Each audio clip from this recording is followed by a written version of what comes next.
नमस्कार, माझे नाव वैष्णवी स्वप्नील वेंगुर्लेकर. मी इयत्ता दुसरी अ मध्ये शिकते. माझ्या शाळेचे नाव राणा सामान्य विद्यालय कोल्हापूर.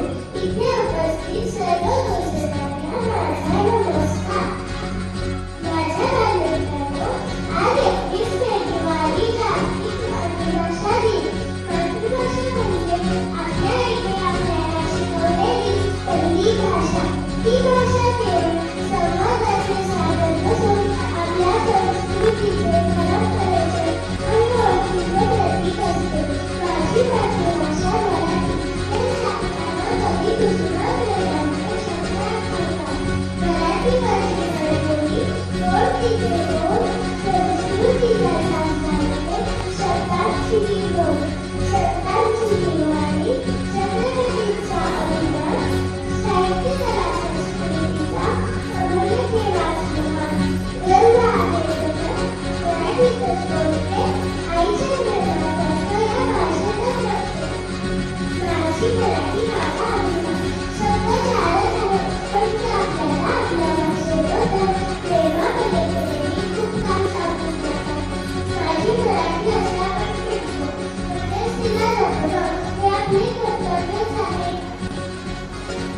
मराठी भाषेचा आपला वारसा किती समृद्ध आहे. जवळपास 2400 वर्ष जुनी आपली मराठी भाषा. इसवी सन 1278 मध्ये मयंकर यांनी केळा चरित्र हा ग्रंथ मराठीत लिहिलेला आहे. तर इसवी सन 1290 मध्ये संतश्रेष्ठ ज्ञानेश्वर माऊलींनी आपल्या अमित गोड मराठी भाषेत ज्ञानेश्वरी लिहिली. एवढा जुना वारसा असलेली आपली मराठी कोकणी, खानदेशी, अहिराणी, कोल्हापुरी, सातारी, वऱ्हाडी आणि तऱ्हेतऱ्हेने बोलली जाणारी माझी मराठी, विविधतेने नटलेली पण एका रंगात रंगलेली माझी मराठी. संत कवी ज्ञानेश्वर महाराज म्हणतात, माझी मराठी बोलू कौतुकेपदी, अमृतातेही पैजा जिंके. तिच्या भजन कीर्तनाला भक्तीचा निर्मळ रंग आहे. जाता ओव्यांनी मायेची ऊब आहे. सह्याद्रीच्या कणाकणात तुटणाऱ्या पोवाड्यांना शौर्याचा दिमाख आहे. नखशिखात देखला लावलेला शृंगाराचा साज आहे.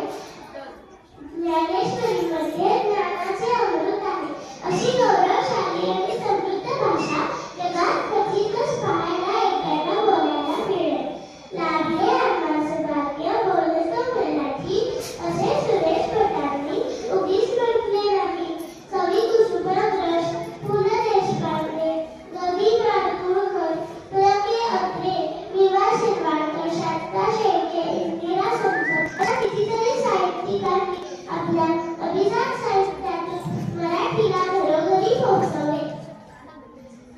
एवढा संपन्न भाषेचा वारसा आपल्याला लाभला असताना आपण केवळ जागतिकीकरणाच्या फसव्या गंडोळ्यासारखे असलेल्या, केवळ इंग्रजीच्या मागे धावणे म्हणजे मृगजळाच्या मागे धावण्यासारखे नाही का?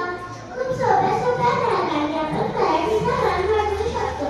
मुलांना मराठी माध्यमात शिकवणे, दैनंदिन कामकाजात मराठी भाषेचा वापर करणे, संवादासाठी मराठी भाषा वापरणे, मराठी चित्रपट, नाटक पाहणे, मराठी साहित्य वाचणे, त्याचा निर्चार करणे अशा साध्या साध्या वाटणाऱ्या गोष्टी सुद्धा खूप प्रभावी ठरू शकतात. नवीन पिढीकडे आपला अभिजात मराठीचा वारसा पोहोचवणे हे आपले कर्तव्य आहे. आज आपण सर्वजण आपल्या मराठी भाषेसाठी प्रयत्न करीत आहोत आणि आपल्या मराठी भाषेला अभिजात दर्जाही प्राप्त झाला आहे. ही आपल्यासाठी कौतुकास्पद बाब आहे.